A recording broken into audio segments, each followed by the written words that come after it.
দুনিয়ার তিনটি বেকার ট্রেন যে অনেক বছর ধরে এক জায়গায় পড়ে আছে, আর শেষের ট্রেনটি দিয়ে তো মানুষ ব্রিজ বানিয়ে ফেলেছে।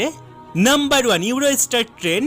এই সুন্দর ট্রেনটিকে দেখুন, যে ফ্রান্সের একটি রেলওয়ে ট্র্যাকের ওপর অনেক বছর ধরে বেকার পড়ে আছে। আর যখন মানুষেরা জানতে পারে ট্রেনটি বেকার পড়ে আছে, তখন মানুষ দূর দূর থেকে ট্রেনটিকে দেখতে আসে। নাম্বার 2, অ্যাবারড্রোনের ট্রেন, স্কটল্যান্ড।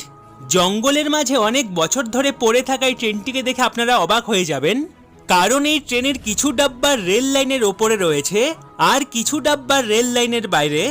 নাম্বার 3, জানার আগে চ্যানেলটি সাবস্ক্রাইব করে ভিডিওটিতে একটি লাইক করে দেবেন, কারণ আপনাদের চ্যানেল সাবস্ক্রাইব আর লাইক করে আমাকে একটি নতুন ভিডিও বানাতে মোটিভেট করে। Train bridge. এই ট্রেনের ডাব্বাটিকে দেখুন, যে জর্জিয়ার একটি নদীর ওপর ব্রিজের রূপে কাজ করছে। আর অবাক করা কথা, এই ট্রেনের ডাব্বার পাশে কোনো রেল লাইন নেই, তাহলে এই ডাব্বা এখানে কি করে